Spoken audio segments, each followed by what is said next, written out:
Em algum lugar da Bahia, existe um solar do século XVIII, onde o maior poeta da liberdade do Brasil escreveu versos que falavam de roseiras mortas, estátua caída e musgo trepando pelas paredes. Ele descreveu tudo isso como se fosse o passado. Hoje, a cena que ele descreveu é o presente. O incêndio já passou faz mais de 12 anos, mas as chamas ainda não foram esquecidas, porque não há reconstrução, não há projeto que avance, não há prazo que se cumpra. Há apenas silêncio e mato. Em outro ponto da cidade, existe um forte construído em pedra e cal que resistiu aos canhões holandeses no século XVII. Serviu de cadeia pública durante décadas. Abrigou coléricos, prisioneiros políticos e imigrantes, esperando terra para cultivar. D. Pedro II entrou por suas portas em 1859. Escreveu no diário pessoal que o lugar era sofrível. Hoje, o diagnóstico seria outro. O que era sofrível virou entulho, parede de cimento fora do lugar, guaritas entupidas. Existe também um prédio à beira do porto, projetado por um arquiteto alemão nos anos 30, em estilo Bauhaus, com esteiras subterrâneas que transportavam cacau direto para o cais, símbolo de uma Bahia que queria ser moderna. Em 2012, o fogo passou por ali. O que sobrou ficou tombado no papel. O tombamento, como dizem os que conhecem, às vezes significa queda.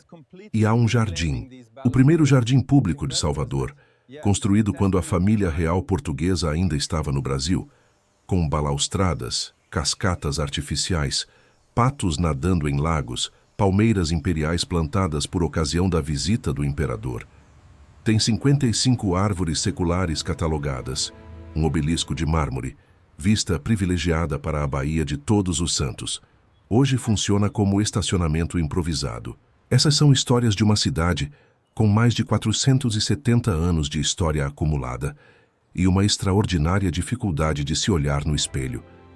Salvador foi a primeira capital do Brasil, o principal porto do Atlântico Sul por mais de 2 séculos, o centro de uma civilização que misturou Portugal, África e os povos originários de maneira única no mundo. Essa história não está guardada em museus organizados. Está espalhada por solares que desabam, fortes que viram depósito, jardins que ninguém cuida, museus fechados com cadeado enferrujado. O vídeo de hoje vai percorrer 6 desses lugares. Não são os lugares mais famosos da cidade. Não são o pelourinho da foto de cartão postal. São os que ficam nas margens da narrativa oficial, os que sobreviveram a tudo menos ao descaso sistemático. E a história de cada um deles diz algo sobre como uma cidade trata o que já não serve ao presente imediato, o que acontece com o passado quando ele se torna inconveniente. A sensação de que algo ainda parece errado nesses lugares não vem do sobrenatural.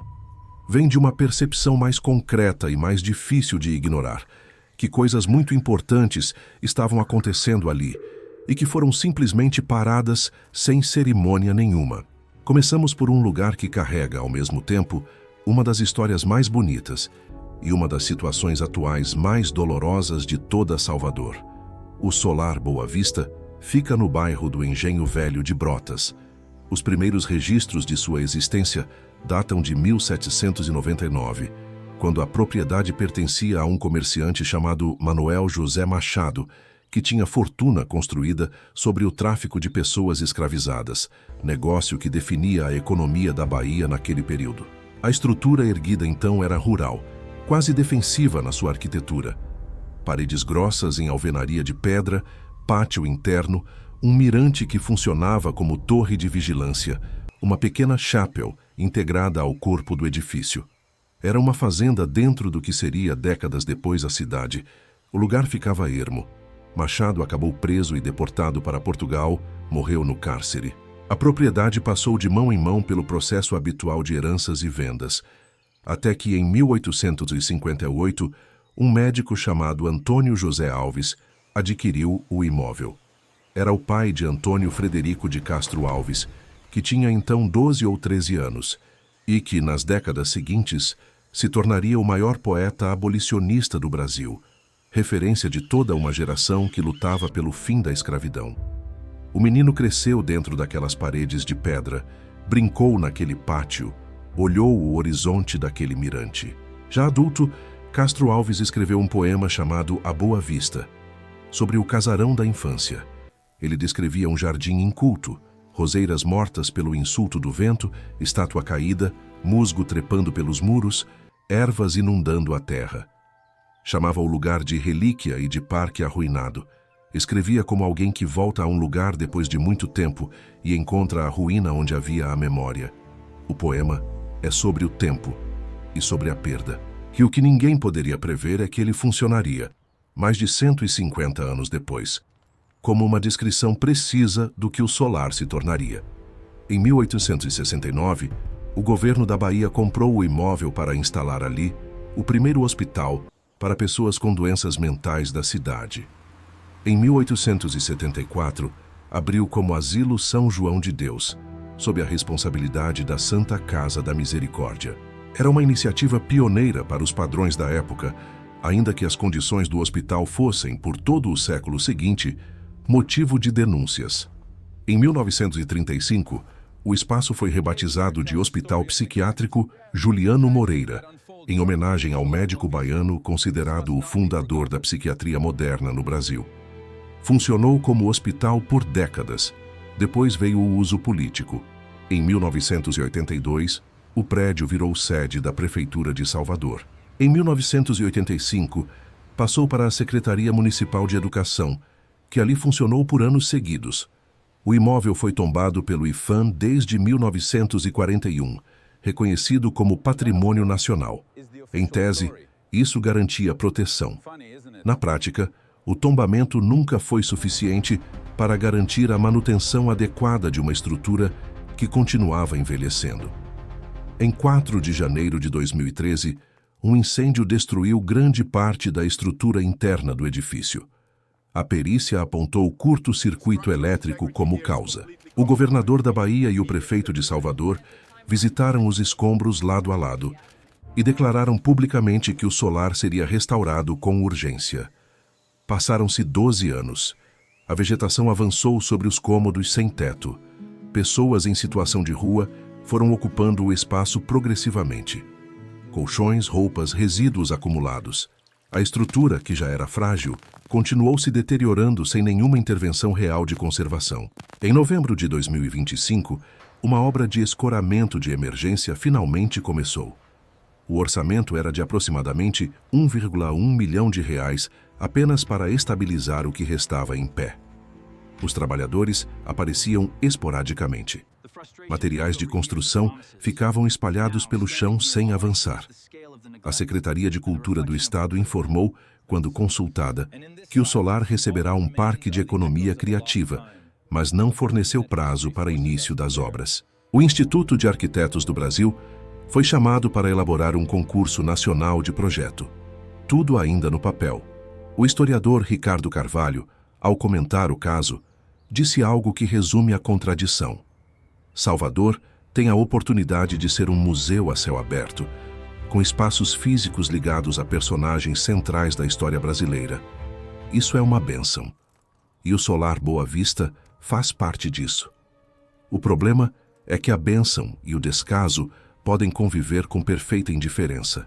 O que resta hoje é uma estrutura tombada pelo patrimônio nacional.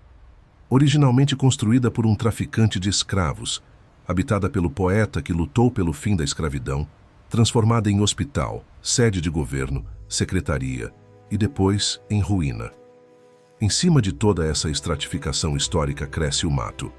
O jardim inculto que Castro Alves descreveu em versos é o mesmo que existe hoje. Ele apenas escreveu sobre o futuro sem saber. A segunda história começa não com uma ruína, mas com um prédio que parecia inquebrável por definição. O Forte do Barbalho é a maior fortificação construída em território baiano. Fica no bairro homônimo, no centro antigo de Salvador. E a sua história começa em 1638, num momento em que a cidade enfrentava uma ameaça concreta de invasão holandesa. Um capitão pernambucano chamado Luiz Barbalho Bezerra mandou erguer trincheiras naquele ponto elevado, estratégico para defender o acesso norte da cidade. A placa, que ainda existe na portada da entrada, registra o momento decisivo. Aos 18 de maio de 1638, saindo Luís Barbalho deste reducto, destroçou definitivamente as tropas de Maurício de Nassau. Mas a estrutura que existe hoje não é aquela das trincheiras de 1638. O forte definitivo, em alvenaria de pedra e cal, foi erguido ao longo das décadas seguintes, dentro de um plano maior de defesa elaborado pelo engenheiro militar francês Jean Massé.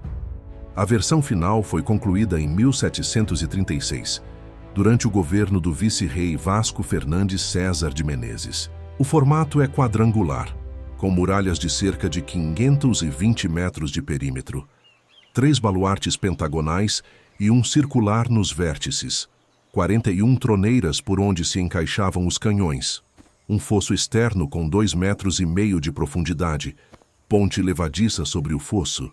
A cisterna subterrânea, coberta com abóbadas de pedra, ficava sob o pátio de armas e garantia a autonomia em caso de cerco prolongado.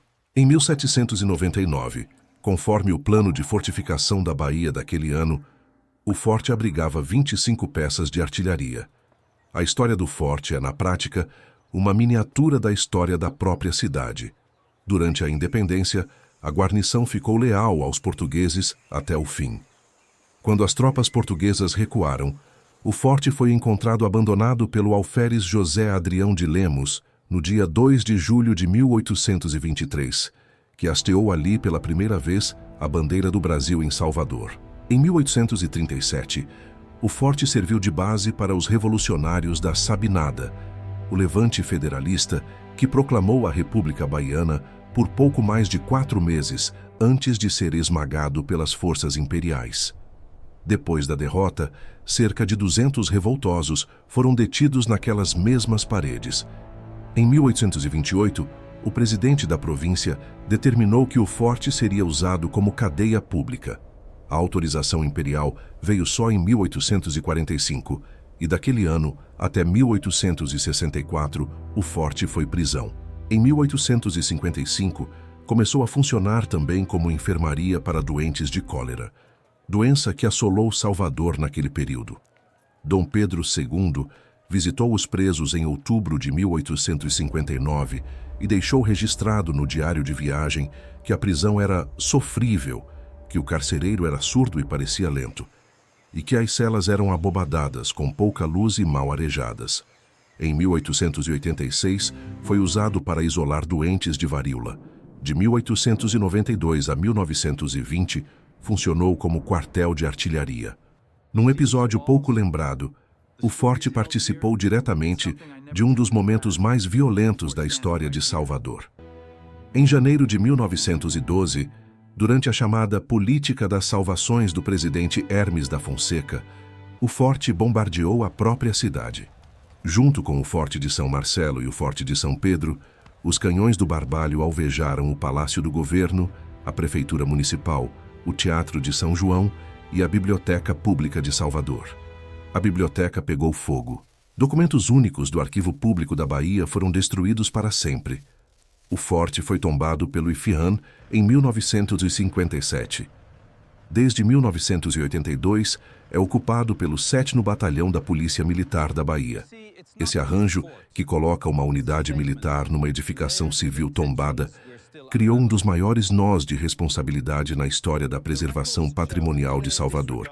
O forte é propriedade da União, com uso das Forças Armadas. O IFAM diz que a conservação é responsabilidade do proprietário, que seria a Superintendência do Patrimônio da União.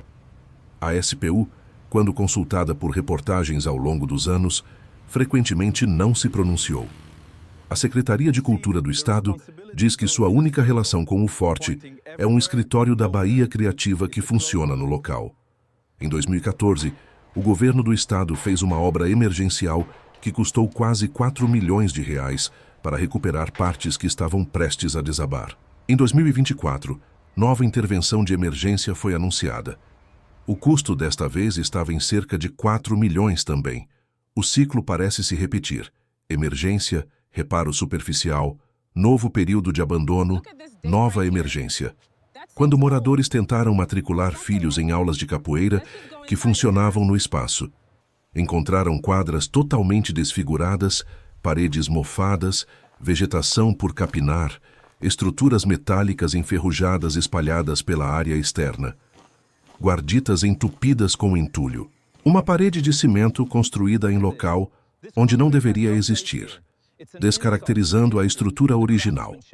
A maior fortaleza construída na Bahia, aquela que em 1638 impediu que os holandeses tomassem Salvador, hoje não consegue resistir à burocracia que distribui responsabilidades entre 3 órgãos públicos até que ninguém se sinta obrigado a agir. Do outro lado da cidade, enquanto isso, a placa na portada ainda está lá. Destroçou definitivamente as tropas de Maurício de Nassau. Definitivamente é uma palavra muito comprometedora quando o inimigo que não consegue ser vencido é a falta de manutenção. A terceira história é sobre um prédio que, quando foi construído, representava exatamente o tipo de modernidade que a Bahia queria mostrar ao mundo. Em 1929, a crise da Bolsa de Nova York sacudiu as economias de exportação do mundo inteiro. A Bahia, que dependia de produtos primários para sustentar suas finanças, foi atingida duramente. O açúcar havia perdido posição ao longo do século anterior. O cacau, cultivado na região do sul do estado, que hoje corresponde ao eixo Ilhéus-Itabuna, havia assumido a liderança das exportações baianas. Era o produto que definia a riqueza da época. E quando os preços internacionais caíram abruptamente, toda a estrutura econômica dependente desse produto entrou em colapso. Em resposta à crise, o governador da Bahia criou em 1931 o Instituto do Cacau da Bahia, concebido para organizar e modernizar toda a cadeia de produção e comercialização do produto. O idealizador foi o secretário de Agricultura, Joaquim Ignácio Tosta Filho. O propósito era criar uma instituição que reunisse o agricultor, o armazenamento, a assistência técnica, o crédito e o escoamento numa estrutura única, eficiente, centralizada. Era a lógica do Estado, intervindo na economia com ambição racionalizadora. Para a sede dessa instituição, foi contratado o arquiteto alemão Alexander Budeus, que assinou o projeto em 1932. O resultado, inaugurado em 1936, foi um dos edifícios mais avançados de Salvador daquele período. Um exemplar raro de arquitetura Bauhaus, numa cidade de tradição barroca e colonial. O prédio ocupa uma quadra inteira na região portuária, entre a Avenida Estados Unidos e a Avenida da França, a poucas centenas de metros do mar. Tem 16.250 metros quadrados, distribuídos em 4 pavimentos, com linhas horizontais limpas, janelas generosas, auditório próprio com função de biblioteca técnica para os agricultores e uma engenharia interna sofisticada, esteiras subterrâneas que transportavam os sacos de cacau do armazém do térreo até o cais, eliminando o transporte manual. Era um sistema de logística, construído dentro do próprio edifício. O prédio foi tombado pelo IPAC-BA em 2002. Em 2012, um incêndio atingiu parte da estrutura e agravou os problemas já existentes. O que restou foi um edifício em estado precário, com partes comprometidas em processo de degradação acelerada. A posição é privilegiada e, ao mesmo tempo, cruel. O Instituto do Cacau fica exatamente ao lado do terminal turístico náutico da Bahia, que recebe visitantes de cruzeiros internacionais. É um dos primeiros prédios que turistas de fora do país veem ao chegar de navio. E o que veem é um edifício tombado, com paredes manchadas, estrutura deteriorada, cercado por passantes que não sabem o que aquilo foi. O que esse prédio representa vai além das paredes em si. Ele é o símbolo de uma crise que não foi apenas econômica, mas existencial para a Bahia. A cultura do cacau definiu não só a economia, mas a política, a literatura, a violência e a identidade de toda uma região. Jorge Amado escreveu sobre esse mundo com minúcia quase documental. As histórias dos coronéis do cacau, das disputas por terra, dos trabalhadores rurais, das cidades que cresceram em torno das fazendas, são inseparáveis do que a Bahia se tornou no século XX. O Instituto do Cacau era a tentativa de o Estado organizar tudo isso, E o prédio que sobrou desse esforço apodreceu sem que ninguém considerasse urgente salvar um testemunho arquitetônico único. O que existe hoje são fragmentos de uso improvisado. Parte do térreo funcionou durante algum tempo com serviços públicos, o saque e um restaurante popular. Os andares superiores estavam em processo de reforma para sediar a Defensoria Pública. Mas o edifício, como totalidade, a peça de arquitetura Bauhaus, que foi a sede de uma das mais ambiciosas iniciativas econômicas da história baiana, segue em situação precária. O auditório onde aconteciam os seminários técnicos para os agricultores do interior está silencioso. As esteiras que levavam cacau ao cais não existem mais. E a história que o prédio conta continua sendo legível, mas quase ninguém para ler. A quarta história começa em 1799, quando o governo português estava tentando construir um horto botânico em Salvador para enviar espécies vegetais a Lisboa. A ideia original não era um jardim público, era um projeto utilitário, de inventário e exploração da biodiversidade colonial. Mas o projeto do horto foi adiado, disputado, refeito, até que o governador Francisco da Cunha e Menezes comprou em 1803 um terreno em frente ao Forte de São Pedro para plantar as espécies. Em 1810, o espaço foi inaugurado como passeio público pelo Conde dos Arcos. O que foi construído não tinha paralelo no Brasil até então.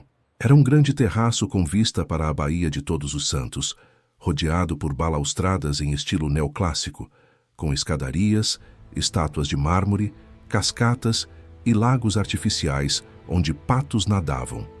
Alamedas de laranjeiras, limoeiros, jambeiros, mangueiras, várias esculturas trazidas da Europa.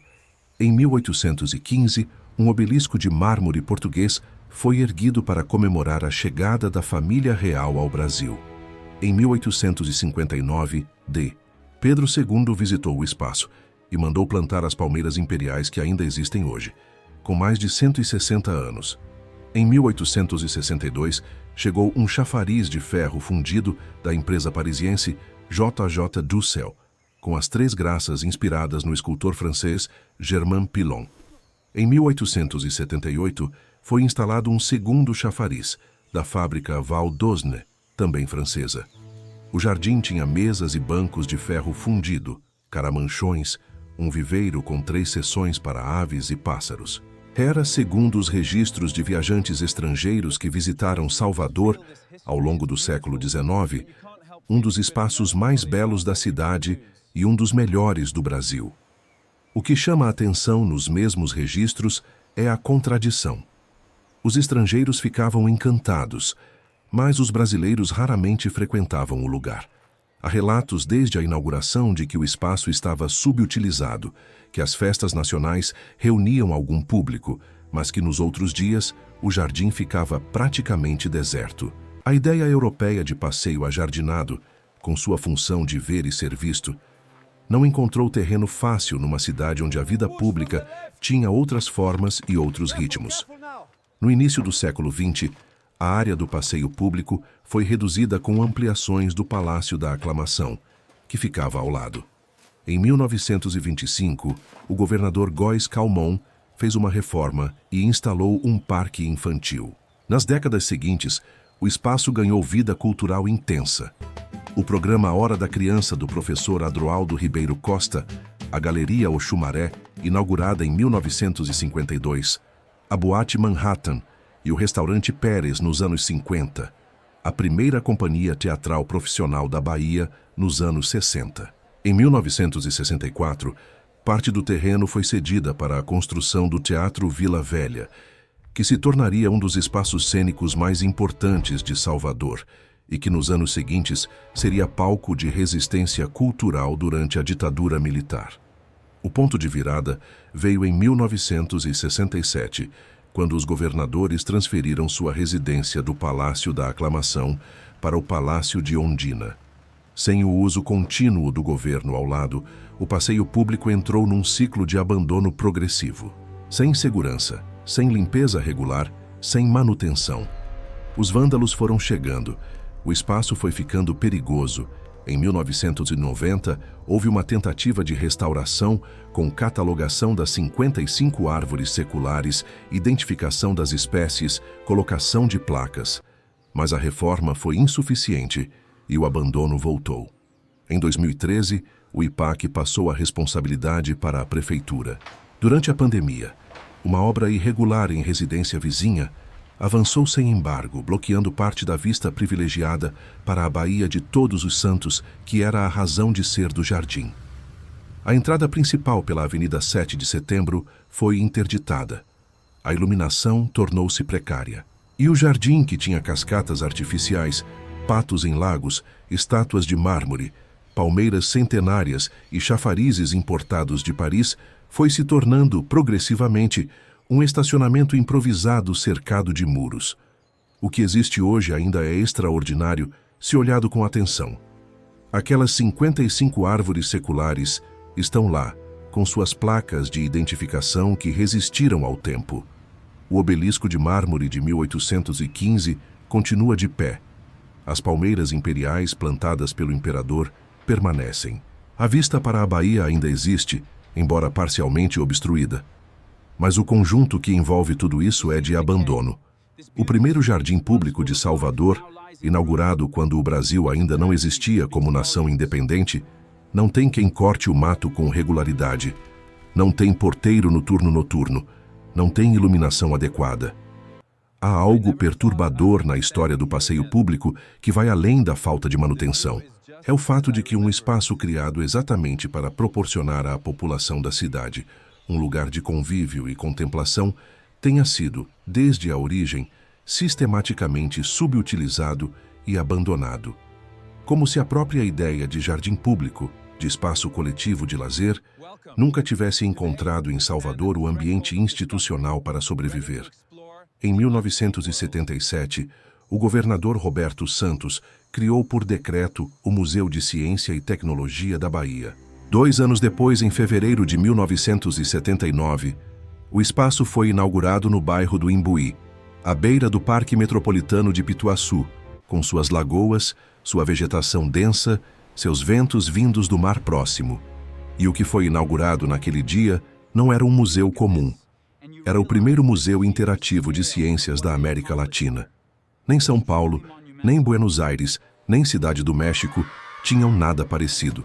A ideia de criar um espaço onde o visitante pudesse interagir com os experimentos, não apenas observá-los atrás de um vidro, era uma abordagem educacional e museológica de ponta para a época. O museu ficava num terreno de aproximadamente 40 mil metros quadrados, com um edifício de arquitetura significativa, área de exposições ao ar livre e um acervo que incluía uma locomotiva da antiga estação ferroviária de Salvador e um avião militar americano cedido à Força Aérea Brasileira. Escolares vinham de toda a cidade. Famílias passavam os fins de semana ali. Era ponto de lazer. O museu foi pioneiro também na forma como foi gerido ao longo das décadas seguintes. Passou pela Secretaria de Planejamento, pela Fundação Cultural do Estado, por uma comissão interinstitucional, pela Universidade do Estado da Bahia e, finalmente, em 2013, pela Secretaria de Ciência, Tecnologia e Inovação.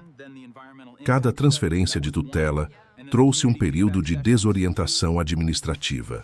A cada mudança, o que estava funcionando precisava ser reaprendido pela nova gestão.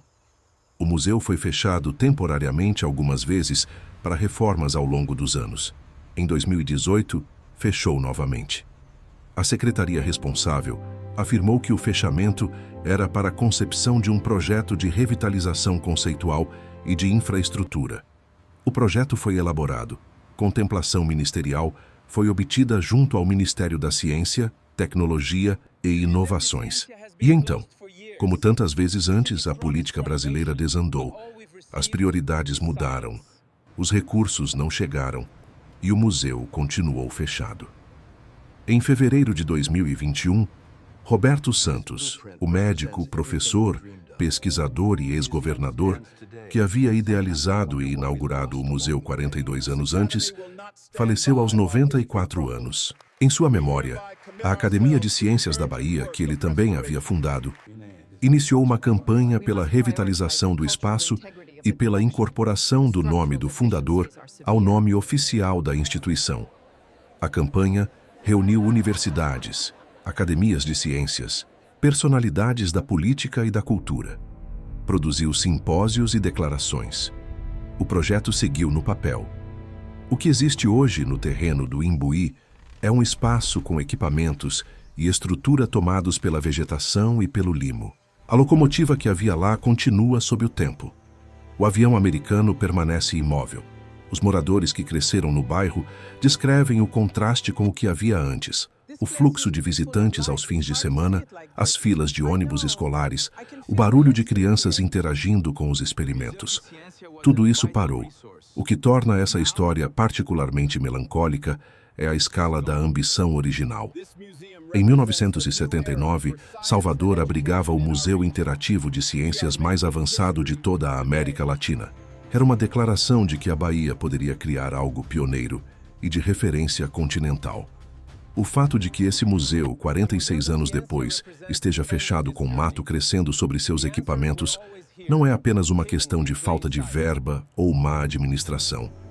É também o rastro de algo que foi construído com visão e depois abandonado, sem que ninguém julgasse urgente salvar o que havia sido conquistado.